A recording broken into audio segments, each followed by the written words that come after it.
truth is love already mastered. You matter.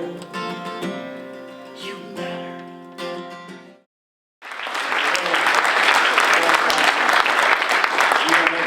Better. All right, but let's continue this, because without your next storyteller, at least this year, this would not have happened. She reached out to me and asked me to come here. I reached out to my good peeps and brought them here. We're going to continue to do this. Do I know everything about her? No, I know enough. She's got the biggest heart I've ever had, experience on a human being. She welcomed me with open arms. Not knowing what I was all about detail-wise until the last couple of nights where she got to know me a little better. And I passed, apparently, because she said, yeah, you can still be in the show. So, but she's really got a sense of humor, great storyteller, got so much going on. I just want to continue to be...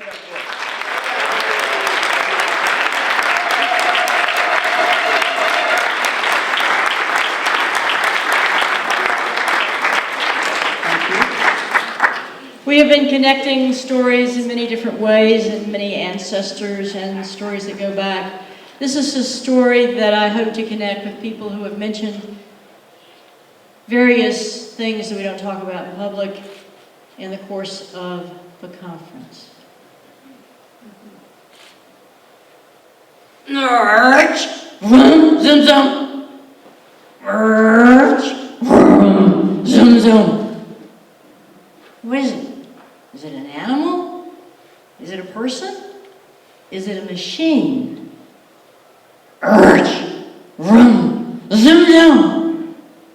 I heard it. I heard it in school, and I turned around and my papers fell all over the floor as I looked for where the noise was coming from. And the teacher said, "What are you doing?" And I told her I was just trying to find out where the noise came from. "There's no noise, class. Do you hear any noise?" And all the little 8th graders laughed, and I sat there, the solid statue of shame.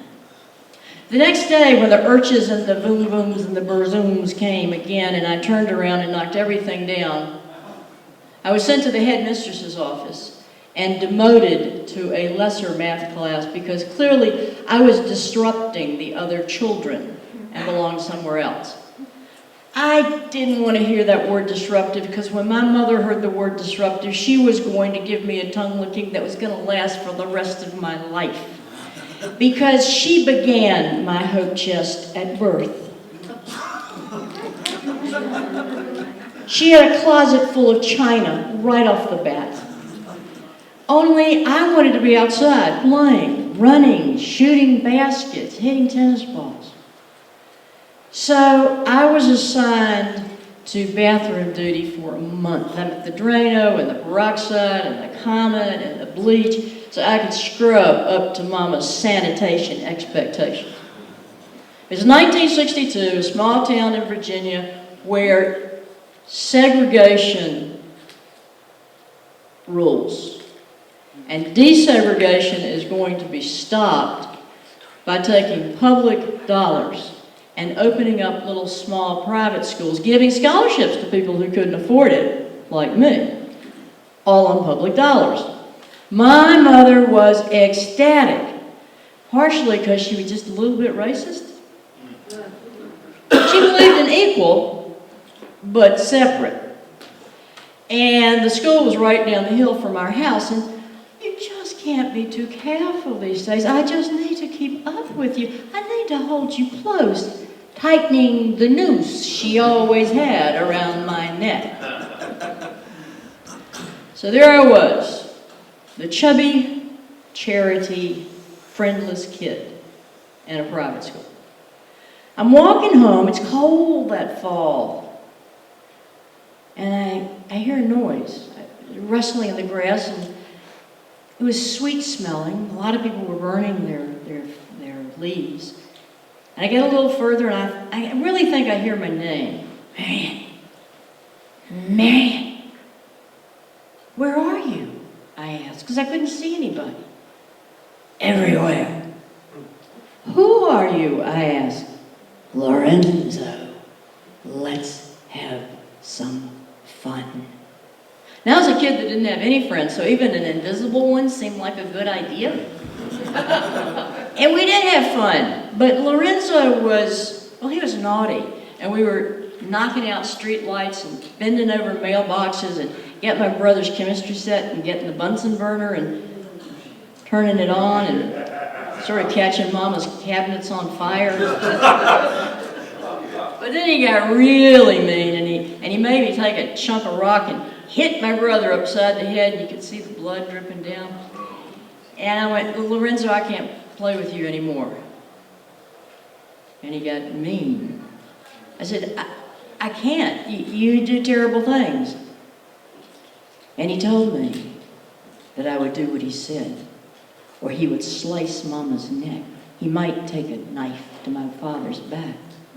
So you understand that I had to obey when he told me to take the Drano and put it on the back of my hand and then take the hydrogen peroxide and drip, drip. It was like blue bubbles coming up, drip every night, drip. And it did hurt, but it felt right. I could feel something drip, drip. And the scars began to come, and he said, go get some Band-Aids and bandage and the Band-Aids. And I was using every Band-Aid in the house, and Mama was looking at it. I said, just a chemistry experiment, no problem. And then there were so many Band-Aids, Mama made me take them off, and her turquoise eyes turned up the size of blue harvest moon, and she rushed me off to the doctor. I wouldn't tell. I didn't tell. Well, he didn't know what to do. So he sent me 3 hours away to the university hospital, and I didn't tell. I never told. But I was taken into an operating room that took 3 hours to tie the tendons back together and take pubescent skin from my rear and graft it onto my hand. Somebody figured out something, because I woke up with this huge Sputnik-sized white bandage in a locked ward. And that weekend when my parents came, I heard the word schizophrenic used for the first time. A nurse who had gray coils wrapped around her head started the stelazine and the thorazine, and the regulars in the ward started to show me how to hold on to the wall, because you get the stelazine shuffle. You probably heard about it before. And you really can't keep your balance, and you're a little fuzzy, you're kind of wonky all the time. And they took care of me. On New Year's Day, we were all in the open room, and we came together, and one of them gave me my first cigarette, and there I was, smoking, watching Carl Sandburg read that poem on JFK's inauguration. After 3 months, my hand was healing, and it was still wrapped up, so I couldn't get to it, and I was sent back home. Lorenzo was there. Lorenzo was not happy with me at all. Die. Die. He kept saying, knife, die, die. Pills, die. And I opened the cabinet, and I took the blue ones and the yellow ones and the pink ones, and I took everything in the medicine cabinet and woke up with my neck just on fire from the tubes they put down your throat to pump your stomach. And given more meds and more meds. And I couldn't throw a ball, and I couldn't play. And I had no hand-eye coordination, so the day that I had the glass milk bottle, and I tried to put it back into the refrigerator, and it splattered. I couldn't see the shelf. It went everywhere. There were shards of glass all over the kitchen, and my father yelled, and I went, oh no, he's furious with me. But he wasn't. He was furious with the meds. And he gathered them all up the next day, took them back to the drugstore, and got his money back. I don't think you could do that today. He promised that he was going to find me a doctor, which was a very, very difficult thing to do. In 1962, Virginia was 50 of the worst state in mental health. I seem to have managed to get into most of those institutions before I graduated. I was very happy with him, and I knew it was hard for him to go and find a psychiatrist, and I knew it was very hard for him to admit that his baby daughter needed one. But he found somebody by Easter. And she was new, and she didn't have a lot of people, and so she could see me a lot. And she said, I did not suffer with schizophrenia. I had a mood disorder. She changed my meds. I could actually move. Lorenzo was right there, a little quiet, a little quieter. I could go to school. I went to college. I had a life. I graduated. I got married. I worked in voter registration during the civil rights movement. And I would go up and I would go down. And I would go up and I would go down. I'd be back in a hospital and I'd be back out of a hospital. And on one of the ups, I went to the West Coast. And for reasons I cannot explain at all, I started a consulting company and it was a huge success. We were working all over the United States. We worked in multicultural pluralism, we worked in leadership, and we worked for a lot of people that we didn't really like. And I realized I'm making a lot of rich people richer. You do not have to be crazy to not want to work for Chevron or Bank of America, nor do you have to implode your business and ruin your life, as Lorenzo ordered me to do. And his next trick was the best one ever. You know what a fugue state is? This is pre-Ambien. So you just kind of wake up, and you don't know exactly how you got there. You become aware, but I was in a cornfield in eastern Washington and had to call somebody and say, where am I and how do I get out of here? Well, one night I came to and I was in an airport. It was totally dark. All the windows were just black. There was one man sweeping. There was no one else around. And down the baggage chute came boxes. One box after another box after another box. And I looked around, there's nobody else there but me. And I feel into my jacket pocket and I take it out and I've got a return ticket, a stub from Philadelphia. And another ticket from some store where I had bought things. I walk over to the boxes, I open the first one, and I'm really surprised. And it had my name on it, and they all had my name on those boxes from Philadelphia. And I opened the second box, and it had the same thing as the first box, which made me more surprised. And then I opened the third box, and it had the same as the first box and the second box. And now I am so absolutely, completely humiliated. The man with the broom helped me get all these boxes in my car. I drove directly to the Goodwill, threw these boxes away, went home, fell face down on the kitchen floor, and sucked linoleum, planning to stay there forever.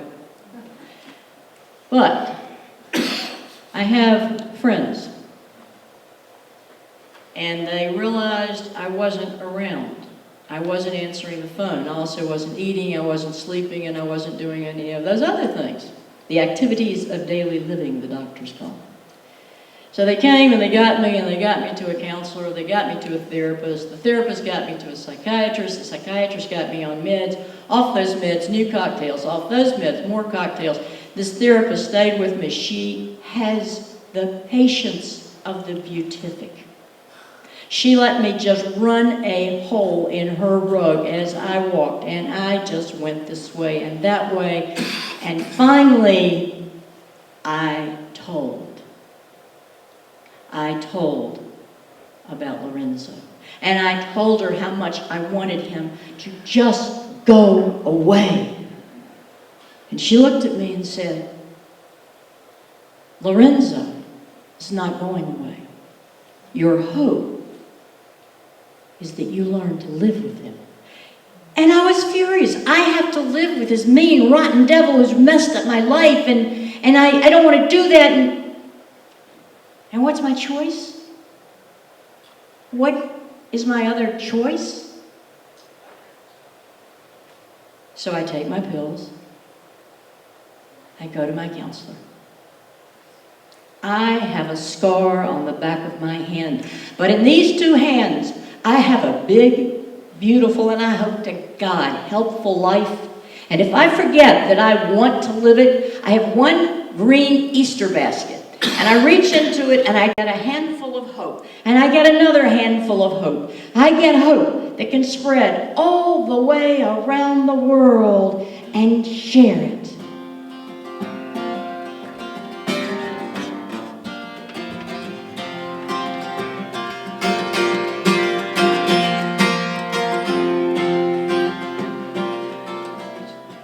You're not the only one who's argued with a voice that has no claim, yet still accuses. Tried a million ways to stop the noise. The silence shows, then refuses. The lies, the fears and doubts. This list just won't run out. Simple truth is love already mastered. You matter. You matter. From once upon a time until ever after. You matter. You matter.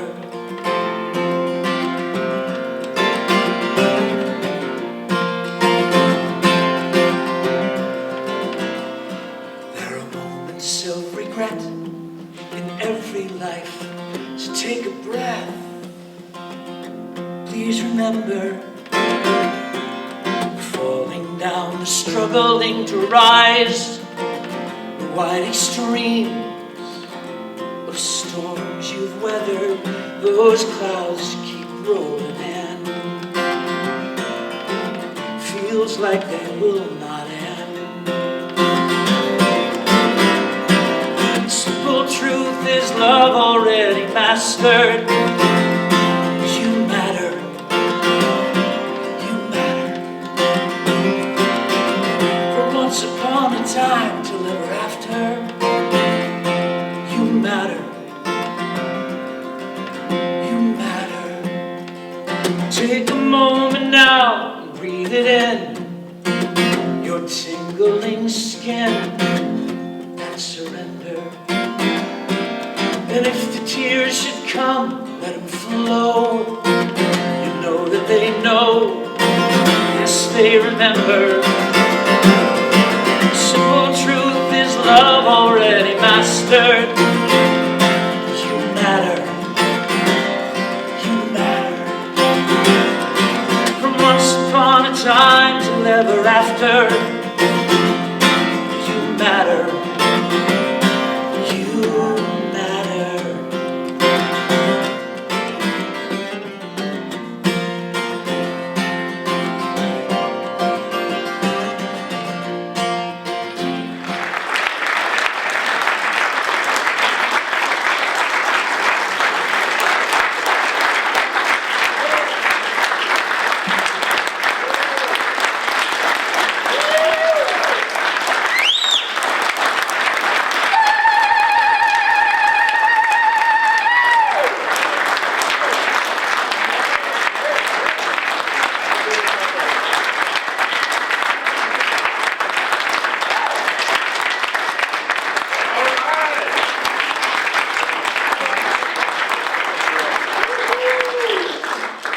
Thank you very much.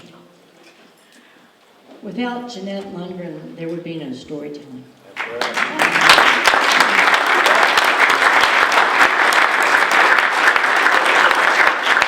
would be no open words. Without all of you, there would be no reason to tell a story, because a writer needs eyes, but a teller, a singer, needs ears. Amen. So thanks for being ears. One of you has lost your ears and your cell phone is at registration.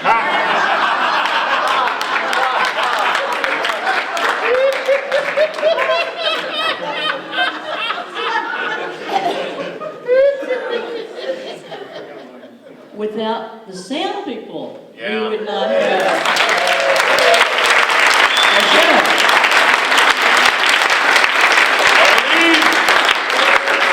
Without Tom Kim underwriting, that means paying for the PGS rooms where the tales and tunes are told, there would be no Tales and Tunes room.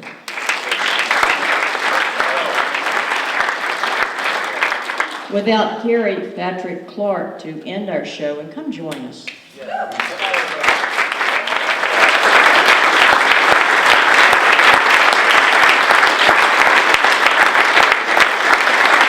Carrie Patrick Clark was in the Millsap room and heard him and just stole my heart.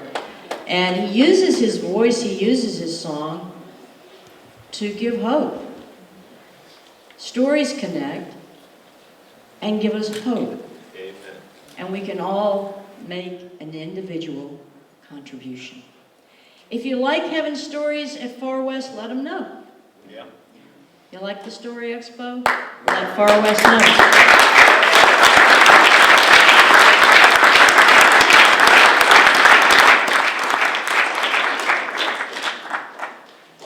And once again, I'll say, a lot of us are standing on Nick Smith's shoulders. Who made this happen.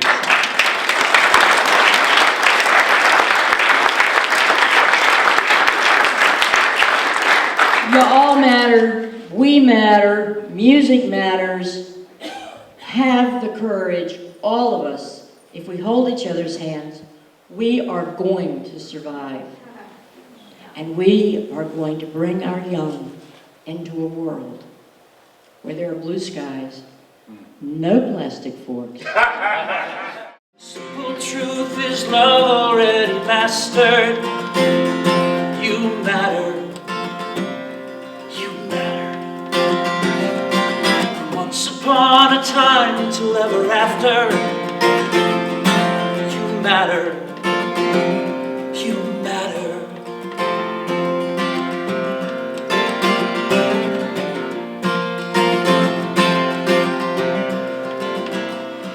There are moments of regret in every life, so take a breath.